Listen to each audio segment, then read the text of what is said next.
CNBC ran a feature of the most expensive cities to live in the United States, and all 10 of them are Democrat-run cities, and they've been run by Democrats for the past 40 years or so. It's crazy, folks. It's absolutely crazy. It's crazy to me in terms of how these people win elections at all in these states and in these cities, but they are winning them anyways. Remember, by the way, that the average salary in the United States for the average salary is like $50,000, and that's the average in across the U.S. Also, remember that people who earn $80,000 and more in the United States are less than 20% of the population. And then when we get to people who earn $100,000 a year, that's 10% of the population in the US. And granted that people who earn $10,000, who earn $100,000 a year, are concentrated in a number of cities in the US, yes, but they are still in the minority of those cities. Most people in these large cities still earn the average salary that people earn. And these Democrat cities are just simply unaffordable. It's not propaganda, it's not right-wing propaganda, they are just unaffordable. The most expensive city to live in the United States is San Jose in California, where income that a person needs to live comfortably in San Jose is $265,000. $265,000. And almost, I mean, when you're earning that amount of money, you'll pay close to, let's just say, 70,000 of that will go to taxes, including federal taxes and California taxes, which basically means you are earning around about $190,000, what you are left with. And the second most expensive city to live in the US is obviously San Francisco at number 2, with the income needed to live comfortably in San Francisco being $251,000. Crazy, folks, crazy. And remember that people who earn $200,000 or more in the US are less than 5% of the population. So even in these cities, very few people are able to earn this kind of money. San Diego is number 3, with the salary that a person needs to live comfortably in San Diego being at $206,000 a year. Los Angeles is at number 4, with the salary that a person needs to live comfortably in Los Angeles being at $195,000 a year. New York City is actually affordable compared to these cities. A person still needs $184,000 a year to live comfortably in New York City. Long Beach, California, $179,000 a year. Seattle, Washington, $178,000. Boston, $169,000 a year. Auckland, $163,000.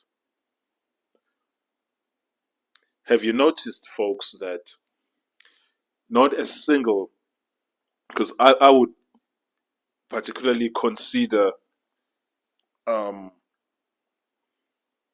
I would consider, I would consider Miami, for instance, as being unaffordable. But Miami is not even in this list. Do you notice that there is not even a single city from Florida, Texas, Georgia, Tennessee, Arizona, um, South Carolina, North Carolina? Though I know a lot of people who complain about how they say that people complain and say that Houston is unaffordable, which obviously I disagree. But yeah, people say Houston is unaffordable. People say that Austin is unaffordable. But on a grander scheme of things, folks,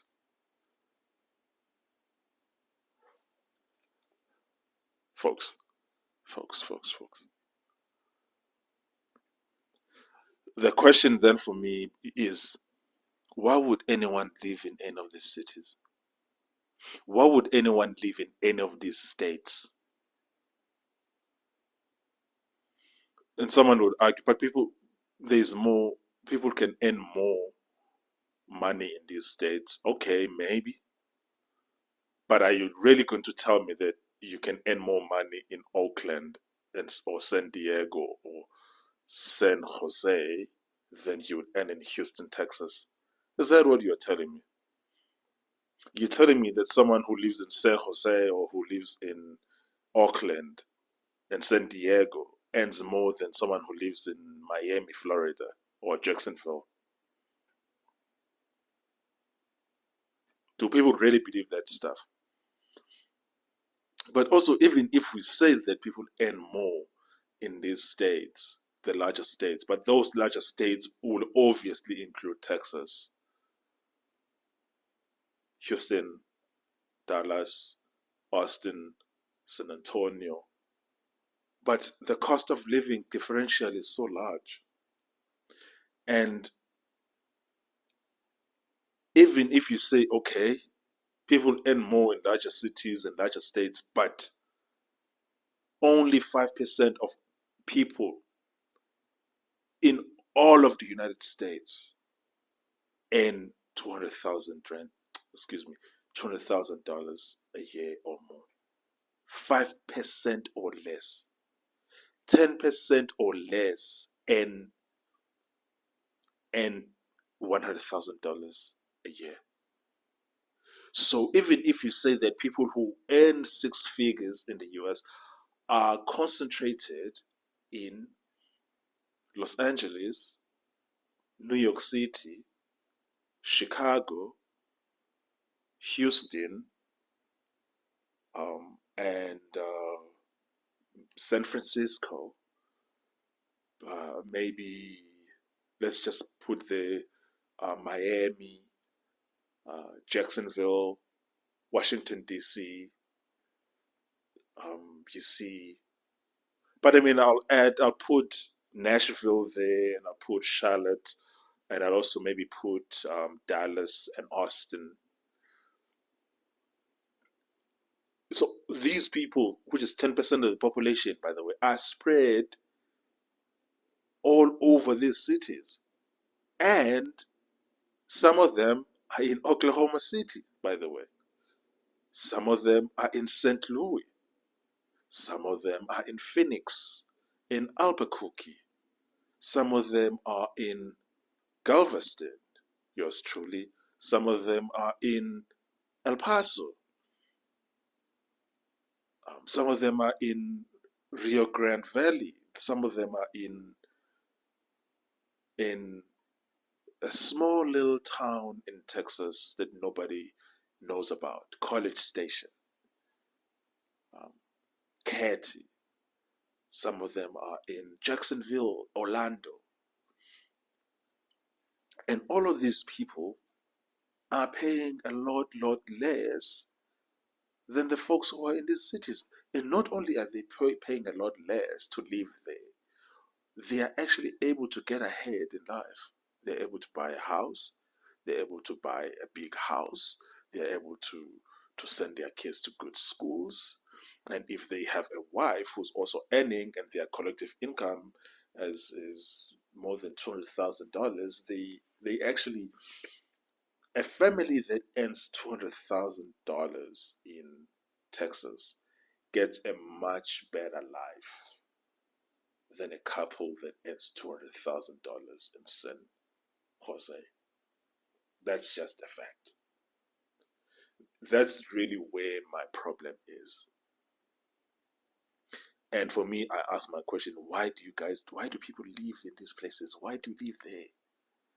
What are you doing there, folks? And with Mamdani going to become the New York mayor, things are going to go from bad to worse for New York City. What you will need now in New York City to have a comfortable life, you'll probably need $210,000 a year. It's a shit show, folks. It's bad, but I don't feel sorry for you. That's your choice. You made your choice. You want to be there. God bless you. Go. Good fortune to you. I'm just not interested.